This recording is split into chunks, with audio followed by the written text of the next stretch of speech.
할렐루야. 하나님의 은혜가 충만할 수 있기를 우리 주님의 이름으로 축원합니다. 여러분, 호흡하듯 기도하십시오. 말씀으로 충만하시길 바랍니다. 아멘. 오늘은 이사야서 14장의 말씀을 함께 나누게 되죠. 이사야서 14장의 주된 내용은 많은 부분을 할애하고 있는 바벨론에 대한 이야기입니다. 13장부터 바벨론에 대한 이야기가 이어지게 되었죠. 분명 아수르와 블레셋에 대한 이야기도 나오지만 가장 많은 부분을 차지하는 것은 바벨론에 대한 이야기예요. 여러분, 이 바벨론 하면 성경 곳곳에서 블레셋과 함께 성경 곳곳에서 하나님을 대적하고 하나님의 백성들을 괴롭히는 어떤 상징적인 이름으로 계속해서 사용되어지고 있죠. 사실 창세기부터 요한계시록까지 이 바벨론의 이야기가 계속 나옵니다. 먼저 창세기 11장을 보시면 바벨론 제국의 영적 기원에 대한 이야기가 나와요. 창세기 11장 어떤 내용이죠? 바벨탑 사건을 얘기하는 겁니다. 자, 창세기 11장 2절을 봅시다. 이에 그들이 동방으로 옮기다가 시날 평지를 만나 거기 거류하며, 그들이 동방으로 옮기다가 시날 평지에서 만나 거기에 거류했다. 여러분, 시날 평지에서 바벨탑을 쌓은 거예요. 여러분, 바벨탑을 쌓은 곳이 어디라고요? 시날 평지. 자, 그리고 시날 평지라고 했습니다. 다니엘서 1장 2절도 봅시다. 주께서 유다 왕 여호야긴과 하나님의 전 그릇 얼마를 그의 손에 넘기심에 그가 그것을 가지고 시날 땅 자기 신들의 신전을 가져다가 그 신들의 보물 창고에 두었더라. 자, 수백 년의 시간이 흘러 바벨론의 느부갓네살 왕이 예루살렘을 함락시키고 성전에 있는 많은 기구들을 옮겨다가 어디에 두었다고요? 시날 땅에 두었다. 시날 평지에 두었다라는 거예요. 즉, 여러분, 바벨론 제국은요, 과거 자신들의 조상들이 바벨탑을 쌓았다가 하나님의 심판으로 무너졌던 바로 그 땅, 지금의 이라크죠. 그곳에 세워진 나라라는 것입니다. 여러분, 시날 평지에 거류했던 자들이 바벨탑을 쌓으려고 했던 이유가 무엇입니까? 탑 꼭대기를 하늘에 닿게 하여 우리의 이름을 내자. 그러니까 하나님의 영광, 하나님의 이름이 아니라 자신의 이름, 하나님보다 더 높아지려고 했던 자기를 위해서 바벨탑을 쌓으려고 했던 거예요. 그런데 오늘 이사야서 14장에서도 동일한 목소리가 들리고 있습니다.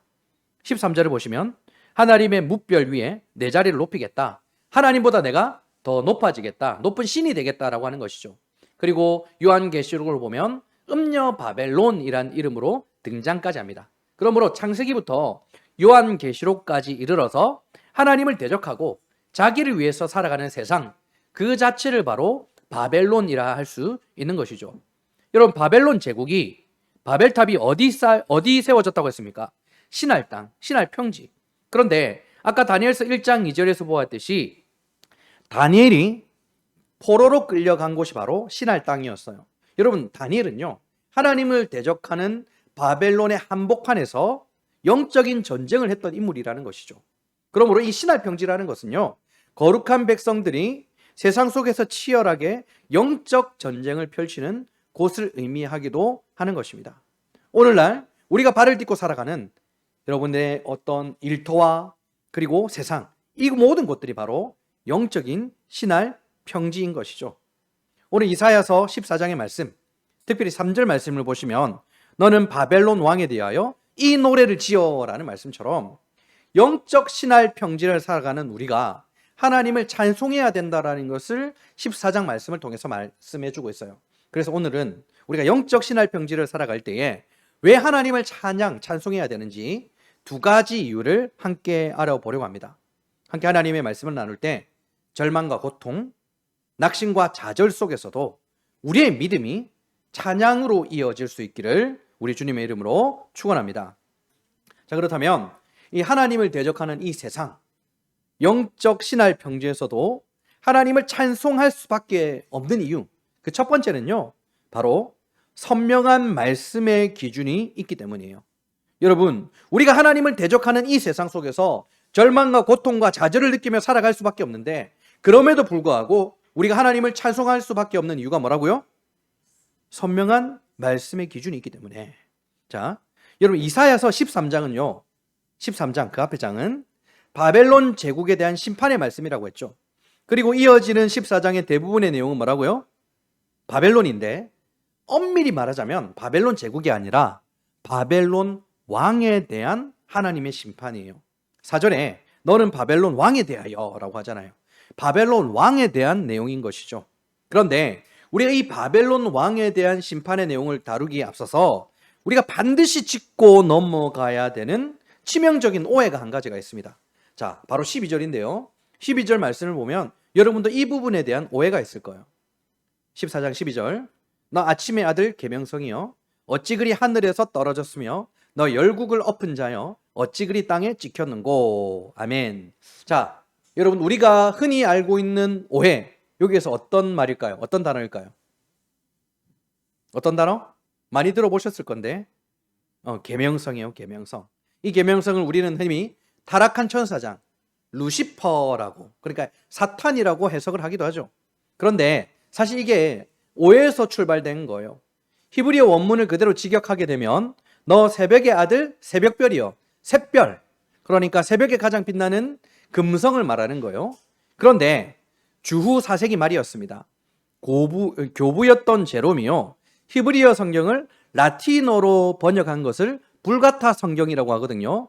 이때 이 빛나는 자 할 때 헬렐이라는 히브리어 단어를요, 빛을 가져오다라는 루시페드로 이제 번역을 하게 된 거예요. 여기까지는 아무런 문제가 없습니다. 문제는 시간이 흐르면서 오리게네스나 터툴리안, 아우구스티누스 같은 초대교회 교부들이요, 이 말씀을 신약 성경 말씀과 연결시키면서 문제가 생기기 시작합니다. 너 아침의 아들 계명성이여 어찌 그리 하늘에서 떨어졌으며 라는 이 말이 신약 성경의 어떤 내용과 이렇게 연결시켰을까요? 그들이 누가복음 10장 18절을 보시면 예수님이 이런 말씀을 하셨어요. 사탄이 하늘로부터 번개까지 떨어지는 것을 내가 보았다. 이 떨어지는 것, 이것을 이제 연결시켜 버린 것이죠. 그래서 이 계명성은 루시퍼다. 그리고 이러한 전통이 수백 년간 굳어진 상태에서 1611년이었습니다. 그때 출간된 킹 제임스 성경이라고 아시죠? 거기에서 결정적으로 이런 오류를 범하게 됩니다. 새벽별, 계명성이라고 번역하지 않고요, 루시퍼, son of the morning이라고 번역을 해버린 거예요. 그냥 루시퍼로 못 박아버린 것입니다.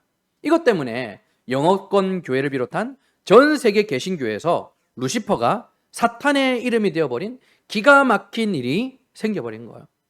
사실 루시퍼라는 이름은 등장하지 않아요. 그리고 시간이 흘러서 이제 칼빈이나 마르틴 루터 같은 사람이 이제 이런 해석에 대해서 유감을 표하게 돼요. 분명 이사야서 14장 4절에서 너는 바벨론 왕에 대하여 라고 했잖아요. 그러니까 사람에 대한 내용이었다라는 거예요. 사탄에 대한 내용이 아니라. 그리고 16절에서 바벨론 왕에 대해서 조롱하는 내용들이 있거든요. 자세히 주목하여 이르기를 땅을 진동시키며 열국을 놀라게 하며 했던 그 바벨론 왕이 하던 이 사람이 아니냐. 그러니까 지옥에 떨어진 바벨론 왕을 조롱하는 내용이라는 거예요. 그리고 더욱더 중요한 건 뭔지 아십니까? 요한계시록 22장 16절을 보시면 예수님 자신을 가리켜서 뭐라고 하시는 줄 알까요? 새벽별이라고 해요. 예수님이 새벽별, 계명성이에요. 그리고 베드로후서 1장 19절에서도 우리 마음에 떠오르는 샛별, 새벽별, 그러니까 우리 마음에 떠오르는 그리스도의 빛이라고 하죠. 그러니까 이 계명성, 샛별, 새벽별을 루시퍼로 해석을 하게 된 건 심각한 문제라는 것입니다. 초대교회 일부 교부들이 이 본문의 역사적인 배경을 무시하고 단순히 이 한 구절의 느낌을 신약 성경과 연결시켜버리는 알레고리적 해석을 통해서 신약의 사탄과 일치시켜버린 것, 이것이 성경적 교만이 지금 그대로 이어지고 있었던 것입니다. 여러분, 오늘 14장의 주된 내용은요, 바벨론 왕에 대한 조롱의 글이에요. 그는 하나님보다 높아지려고 했던 것입니다. 그가 얼마나 하나님보다 높아지려고 했느냐? 바벨론 제국의 건축물 기초에는요, 점토 기둥이나 벽돌 비문이 묻혀 있었는데요, 그 비문의 기록을 보면 느부갓네살 왕의 노골적인 야망이 기록되어 있어요. 오 마르두기여, 나의 통치가 대대로 이어지게 하소서. 나의 왕조가 영원토록 굳게 서게 하소서. 내 후손들이 이 보좌를 영원히 차지하게 하소서. 뿐만 아니라요, 느부갓네살 왕은 이 바벨론 성벽을 쌓을 때 수만 장의 벽돌들이 필요하지 않습니까? 엄청난 벽돌이 필요한데요, 그 벽돌 하나하나에 자신의 이름과 업적이 기록된 도장을 찍었어요. 그렇게 성벽을 쌓은 거예요. 자신의 통치와 이름이 영원히 기억되어지기를 꿈꿨던 것이죠. 그러나 오늘 그런 느부갓네살 왕의 어떤 야망과 그 꿈과 그런 모든 것들이 결국 어떻게 된다? 하나님 앞에서 19절 20절 오직 너는 자기 무덤에서 내쫓겼으니 가증한 나무가지 같고 칼에 찔려 돌 구덩이에 떨어진 죽음들에 둘러싸였으니 밟힌 시체 같았다. 네가 네 땅을 망하게 하였고 네 백성을 죽였으므로 그들과 함께 안장되지 못하나니 악을 행하는 자들의 후손은 영원히 이름이 불려지지 아니하리로다 할지니라. 영원할 줄 알았던 바벨론 왕의 최후에 대해서 조롱하고 있습니다. 벽돌마다 자기 이름을 새기면서 업적을 새기면서 내 왕조가 영원할 것이다라고 했던 그 바벨론 왕. 그러나 하나님 앞에서 결국 무덤에서 내쫓긴 시체, 짓밟힌 나뭇가지에 불과하다라는 거예요. 여러분 바로 이거예요. 우리가 이 영적인 신할 평지, 하나님을 대적하는 세상 가운데서도 하나님을 찬송할 수밖에 없는 이유가 바로 여기 있는 것입니다. 우리에게는 세상의 그 결국을 꿰뚫어 보게 하시는 하나님의 말씀이 있기 때문이에요. 사실 이 말씀은요, 유다 백성들에게 주어졌는데 당시는 바벨론 제국이 일어나기도 전이었어요. 아수르 제국이 군림하고 있었던 때였어요. 그런데 하나님은 이미 이사야를 통해서 아수르 제국 뒤에 있는 바벨론 제국을 보시고 그들에게 너희들이 어려움을 당하게 되겠지만 결국 너희들은 바벨론 제국은 이렇게 될 것이고 또 너희들은 이렇게 될 것이다. 이미 말씀해주고 있었다라는 것입니다. 여러분 신할 평지는요, 자기의 이름을 높이는 곳이죠. 아파트 평수 높이고 통장 잔고 늘리는 바벨탑을 쌓는 곳입니다. 그런데 때로는 그런 세상 앞에서 우리가 정직하게 믿음으로 살아보려고 할 때, 우리가 초라하게 느껴질 때, 우리가 비참하게 느껴질 때가 너무 많잖아요. 바벨론 제국으로 끌려오게 될 유다 백성들의 심정이 아마 그런 마음이 될 것이란 말입니다. 여러분, 그러나 오늘 말씀이 언제 주어진 말씀이라고요? 바벨론 침공으로 멸망을 당하고 그들이 포로로 끌려가기 훨씬 이전에 주어진 말씀이라는 거예요. 너희들이 앞으로 아예 보이지도 않는 그 바벨론, 그것을 지목하시며 너희들이 앞으로 두려워할 바벨론의 결국은 이렇게 될 것이다. 그리고 너희는 해방되게 될 것이다. 하나님은 미리 선명하게 말씀해 주셨다라는 것입니다. 그러므로 바벨론 제국이 그리고 바벨론 왕이 아무리 크고 대단해 보일지라도 하나님은 미리 그것을 아시고 계획하시고 그 결국까지 다 지정하셨기 때문에 그 끝은 명확하다라는 거예요. 영원할 것 같았던 바벨론도 밟힌 시체가 될 것이고 영원히 불려질 그 이름마저도 영원히 흔적도 없이 사라지게 될 것이다. 여러분 이것입니다. 여러분 이스라엘이 가나안 땅에 들어가서 첫 번째로 마주한 성이 어디였습니까? 바로 여리고성이었죠. 여리고성은 두 벽으로 된 철옹성이라 불리던 곳이었다고 합니다. 그 앞에 이스라엘 백성들이 서게 되었는데 여러분 당시 이스라엘 백성들이 어떤 모습이었겠습니까? 그들이 뭐 큰 무기가 있었겠어요? 당시 블레셋을 보시면 철기 문화가 있었잖아요. 그들은 철기 그런 무기가 없었어요. 이스라엘 백성들은 청동기 문화, 청동기 무기 이 정도 있었을 거예요. 그리고 그 백성들은 사실 강력한 군사는 아니었지 않습니까? 그런데 철옹성 앞에 섰습니다. 무슨 이들이 그 어떤 마음을 품을 수 있겠습니까? 여리고성 앞에 선 백성들 어떤 심정이었을까요? 오늘날 우리가 세상 속에서 느끼는 무력감하고 아마 똑같을 거예요. 바벨론 제국하고 똑같아 보였을 거예요. 그런데 하나님께서 바로 그때에 여호수아에게 말씀을 주셨습니다. 선명한 말씀. 보라, 내가 여리고와 그 왕과 용사들을 네 손에 넘겨주었다. 아직 싸워보지도 않았는데 완료형으로 미리 말씀해 주셨어요. 세상의 결말에 대해서 미리 말씀하셨다라는 것입니다. 이 선명한 말씀을 붙든 이스라엘 백성들이 이제 어떻게 합니까? 매일 성을 돌다가 제7일째 되던 날 제사장들이 양각나팔을 불면 백성들이 소리를 지릅니다. 한호성을 지른다라는 거예요. 여러분 성벽이 무너지고 난 뒤에 한호성을 지른 게 아니에요. 눈앞에 여리고 성벽은 아직 그마나 가지 않는 굳건한 멀쩡한 그 상태였어요. 그러나 하나님께서 선명한 말씀을 통해 그 결국을 말씀해 주셨기 때문에 그들은 성벽이 무너지기도 전에 기쁨의 함성을, 역전의 찬양을 하나님께 올려드린 것입니다. 그리고 그 찬양이 울려 퍼졌을 때 여리고 성벽은 무너지게 되었던 것이죠. 오늘 우리가 밟고 서 있는 영적인 신할 평지도 똑같습니다. 세상의 권력과 돈, 내 인생을 짓누르는 이 바벨론 앞에서 우리가 왜 주눅 들고 살아야 되겠습니까? 이미 하나님은 우리의 그 끝을, 그리고 이 세상의 끝을 미리 말씀해 주셨어요. 우리의 결국이 어떻게 될 건가 미리 말씀해 주셨다라는 것입니다. 그러므로 여러분, 우리가 하나님을 찬양하는 것, 이것은요, 우리의 상황이 좋아졌기 때문에, 내가 원하는 대로 어떤 조건들이 이루어졌기 때문이 아니라 세상의 결국을 통해, 세상의 진짜 결말을 말씀을 통해 이미 맛본 자들이, 이미 그것을 아는 자들이 부를 수 있는 역전의 노래이자 승리의 노래가 된다라는 뜻입니다.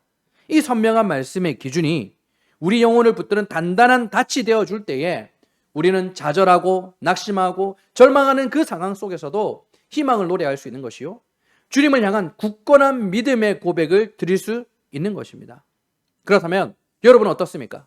여러분 앞에 인생의 문제가 있습니다. 바벨론 같은 영혼이 피폐해지는 문제들, 인생의 여러 가지 어려움들이 너무 많아요. 그때마다 여러분들은 어떤 자리에 서 있습니까? 절망 속에서 눈물을 흘리며 하나님을 원망하고 계십니까? 아니면 말씀을 통해 이미 그 결국을 보여주신 하나님 앞에 비록 지금 내 자신은 힘들고 어렵다 할지라도 찬양하며 긍정적인 마음으로 하나님께 기도하며 나아가고 있습니까?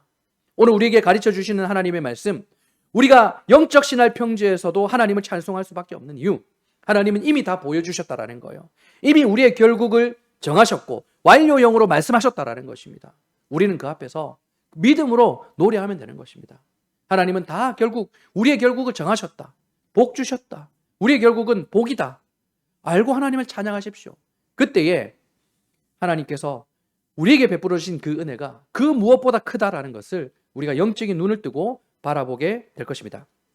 자, 이어서 하나님을 대적하는 세상, 이 영적인 신할 평지에도 우리가 하나님을 찬송할 수 있는 이유, 두 번째입니다. 두 번째, 하나님의 통치를 받고 있기 때문이에요. 하나님의 통치. 오늘 14장 말씀을 읽어보시면 여러분들이 크게 어렵지 않게 해석할 수 있을 거예요. 자, 14장의 전반부가 바벨론의 왕에 대한 심판의 내용이었다면 후반부는 이제 누구에 대한 내용이죠? 아수르와 블레셋에 대한 내용입니다. 그러니까 당시 최고의 강대국이었던 아수르와 호시탐탐 이 기회를 노리고 있던 블레셋의 심판에 대한 내용. 바벨론뿐만 아니라 아수르와 블레셋 역시 하나님을 대적하고 자신들의 힘으로 세상을 경영하려고 했던 영적 신할 평지의 또 다른 이름인 것이죠. 특히 당시 남유다 사람들에게는요, 바벨론이 아니라 이 아수르 제국이 그야말로 숨통을 조여오는 끔찍한 공포, 절대적인 권력이었던 것이에요. 바벨론은 그 이후의 이야기라고 했죠. 그런데 그들 눈앞에 서 있는 이 아수르 제국, 그 제국을 향해서 오늘 하나님께서 뭐라고 말씀하십니까? 24절 25절, 만군의 여호와께서 맹세하여 이르시되 내가 생각한 것이 반드시 되며 내가 경영한 것을 반드시 이루리라. 내가 아수르를 나의 땅에서 파며 나의 산에서 그것을 짓밟으리니. 아멘. 여러분, 아수르 왕은요, 자기 마음대로 세상을 주무를 수 있을 것이라고 생각했어요. 착각이죠.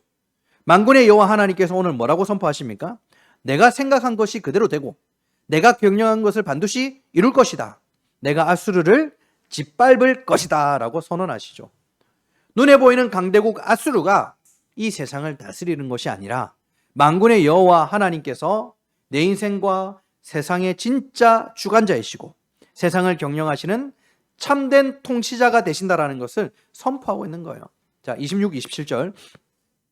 이것이 온 세계를 향하여 정한 경영이며 이것이 열방을 향하여 표현손이라 하셨나니 만군의 여호와께서 경영하셨은즉 누가 능히 그것을 패하며 그의 손으로 펴셨은즉 누가 능히 그것을 돌이키랴. 아멘. 누가 능히 그것을 돌이킬 수 있으랴? 무슨 뜻입니까? 하나님께서 정하셨다면 아무도 그것을 막지 못한다는 뜻이에요. 우주 만물을 창조하신 만군의 여호와께서 역사를 경영하시는데, 다시 말해 통치하시는데 아수르 같은 그 거대해 보이는 적들도 어떤 권력도 하나님의 계획을 무너뜨릴 수 없다라는 것이죠. 자, 이어지는 블레셋도 마찬가지입니다. 여러분, 당시 블레셋에 대한 이 블레셋 사람들은 막강한 대적이었죠. 이들에게도 아수르 제국은 적이었어요. 그런데 아수르 제국의 왕이 죽어버린 일이 있었습니다. 그때 29절을 보면 우리를 치던 막대리가 부러졌다라고 하죠. 캐제를 부르고 있었어요. 왜냐하면 왕이 죽으면 다한 왕이 생길 때까지 권력의 공백이 생기지 않습니까? 그 틈을 타서 애국과 동맹을 맺어 반아수르 연합을 만들고 자기 이제 생각대로 아수르를 이제 완전히 무너뜨리는 그런 상상과 계획을 세우고 있었던 거예요. 그런데 하나님께서는 블레셋을 향해서도 너희들 마음대로 기뻐하지 말라라고 말씀하고 계세요. 뱀의 뿌리에서 독사가 날 것이고 너희의 뿌리를 기근으로 죽일 것이다. 무슨 뜻입니까? 아수르든 블레셋이든 세상 나라의 흥망성쇠는 인간의 생각과 계획에 달려있는 것이 아니란 뜻이에요. 오직 하나님의 경영, 하나님의 통치 아래에 있다는 것을 똑똑히 말씀하시는 것이죠. 그렇다면 여러분, 아수르가 위협하고 블레셋이 호시탐탐 기회를 노리는 이 혼돈의 역사 속에서 우리가 살 길은 무엇일까? 오늘 하나님은 우리가 살 길을 열어주시죠. 마지막 32절 아닙니까? 32절. 그 나라 사신들에게 어떻게 대답하겠느냐? 여호와께서 시온을 세우셨으니 그의 백성의 공고한 자들이 그 안에서 피난하리라 할 것이니라. 여호와께서 시온을 세우셨으니, 시온, 예루살렘 성을 말하죠. 하나님의 통치가 임하는 곳, 하나님의 백성들이 예배하는 곳, 하나님의 백성들이 머무는 곳입니다. 여러분, 세상은요, 아수르와 블레셋은요, 자기들의 힘, 자기들의 꾀를 믿고 스스로 자신들의 미래를 경영하다가 멸망을 당하게 됩니다. 그러나 하나님의 백성들은 지금 당장은 한난당하는 자 같고 신할평지 한복판에서 위협에 시달리는 초라하고 억울해 보여도 전능하신 하나님께서 친히 세우신 시온 앞에서 그분의 완벽한 통치 아래서 참된 피난처를 얻게 된다는 하나님의 위로의 말씀이죠. 여러분, 오늘 하나님께서 내가 아수르를 나의 땅에서 파며 짓밟으리라, 이 말씀을 분명히 하셨죠. 하나님의 이 경영, 하나님의 통치와 계획, 이 예언의 말씀이 역사 속에서 실제 어떻게 성취되었을까요? 자, 이 말씀을 선포하고 시간이 흘러서 유다의 히스기야 왕 때 있었던 일입니다. 당시 아수르의 왕은 산헤립이었어요. 온 세상을 다 뒤엎고 다녔습니다. 다 집어삼켜버렸고 이제는 유다를 침공했어요. 남유다의 많은 성들이 그냥 추풍낙엽처럼 다 쓰러진 것입니다. 이제 남은 것은 유다의 수도죠. 예루살렘밖에 없었어요. 시온이죠. 성벽을 에워싼 아수르 군대가 18만 5천 명이었다라고 기록되어 있습니다. 그리고 아수르의 그 장관이었던 랍사게가 편지를 이제 한 개 전달하게 돼요. 조롱하며 항복을 요구하는 편지를 전달하게 되죠. 너희 하나님이 너희를 보호할 것 같으냐?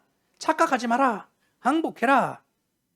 여러분, 이것이 바로 우리가 영적 신할 평지를 살아가고 있는, 우리가 마주하고 있는 기가 막힌 현실 아닙니까? 세상에 항복해라.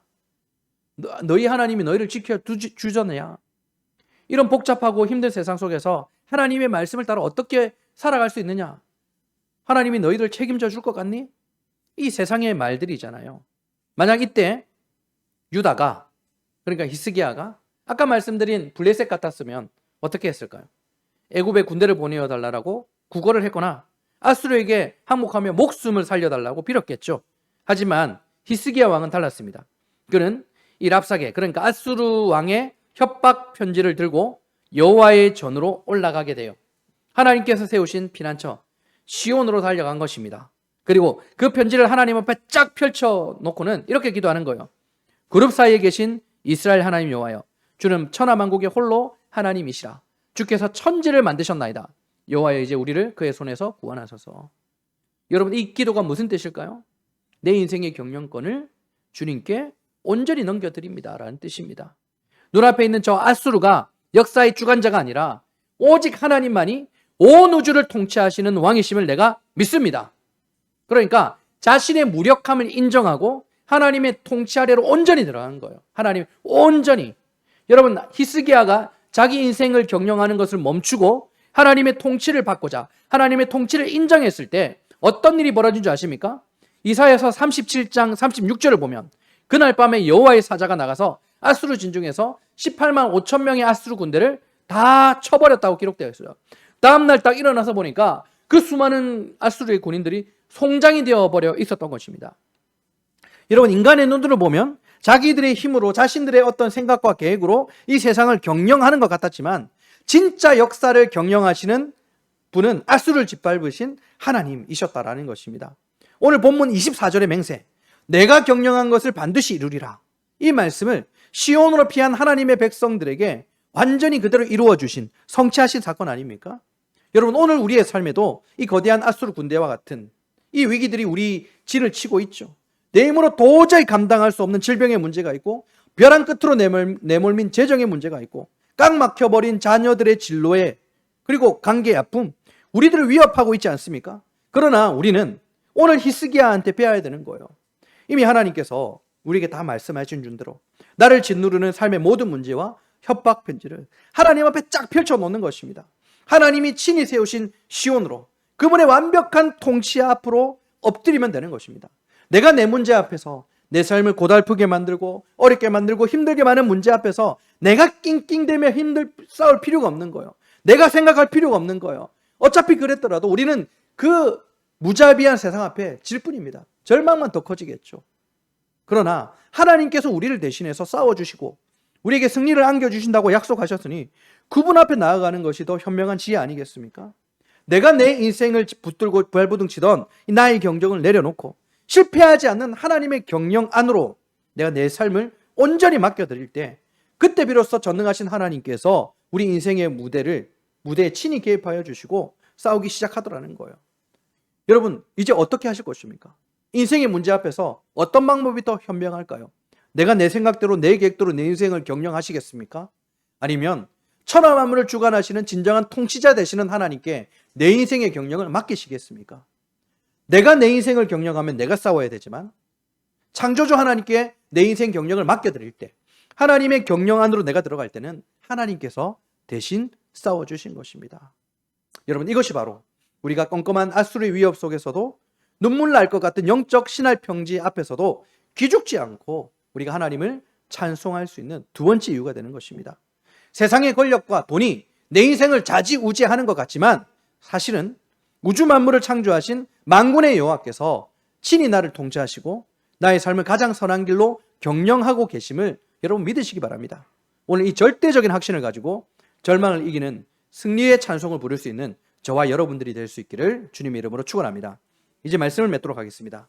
사랑하는 여러분, 오늘 우리는 이 영적 신할 평지에서도, 그 한복판에서도, 그러니까 고통과 한란과 절망과 좌절 한복판에서도 하나님을 찬송할 수 있는 두 가지 이유를 함께 나눴죠.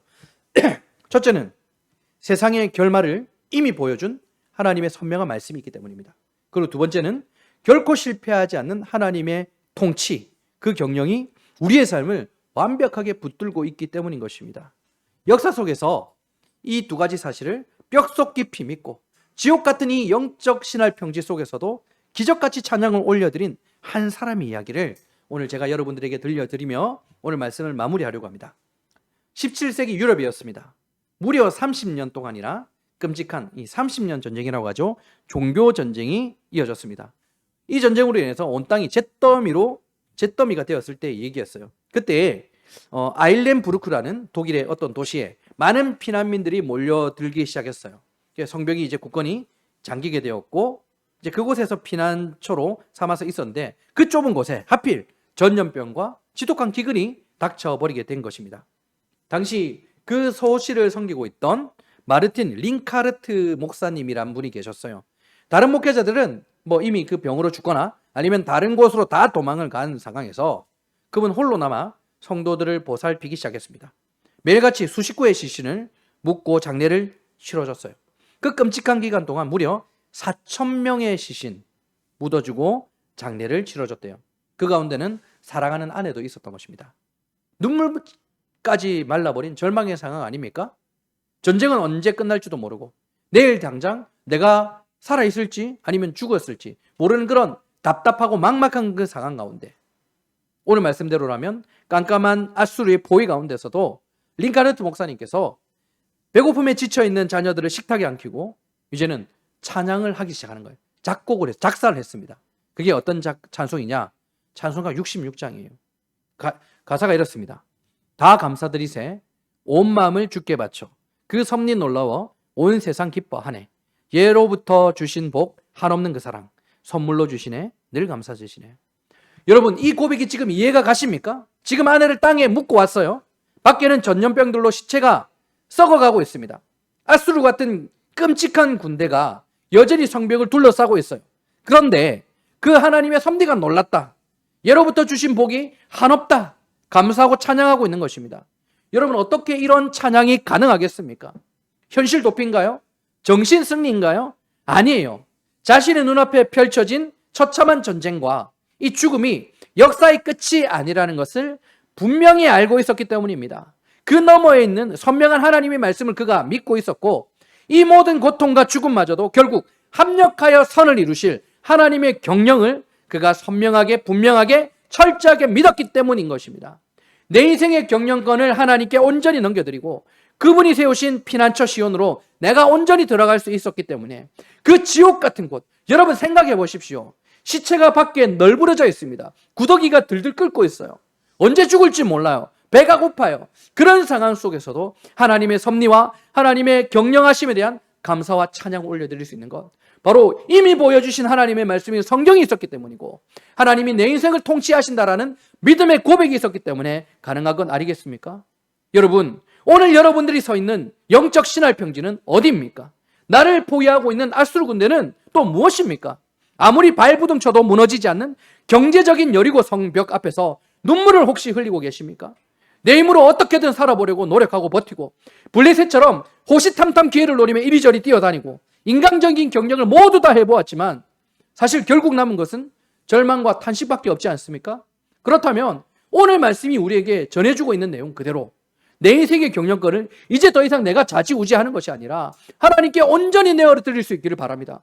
세상 사람들은 상황이 좋아져야 노래하죠. 기뻐하죠. 내가 원하는 조건들이 이루어져야 노래합니다. 그러나 하나님을 믿는 하나님의 백성들은 그럴 때 노래하는 것이 아니라 상황이 좋아지지도 않았지만 내가 원하는 대로 아무것도 되지 않았지만 이미 하나님께서 말씀을 통해서 우리에게 보여주셨고 전능하신 하나님께서 내 인생의 경영자, 통치자가 되신다는 것을 믿고 있기 때문에 상황이 좋아지지 않아도 내 조건이 아무것도 이루어지지 않아도 하나님을 찬송할 수 있는 것입니다. 이 시간 세상의 위협과 내 안의 두려움과 절망과 좌절을 모두 십자가 앞에 내려놓고 결단하며 하나님을 찬양할 수 있기를 바랍니다. 하나님께서 우리의 그 눈물의 찬양, 그 믿음의 찬양을 들으시고 우리 삶에 둘러싼 수많은 아수르 군대를 흩으시며 완전한 승리를 우리에게 허락해 주실 줄 믿습니다. 우리 함께 찬양하고 기도하도록 하겠습니다.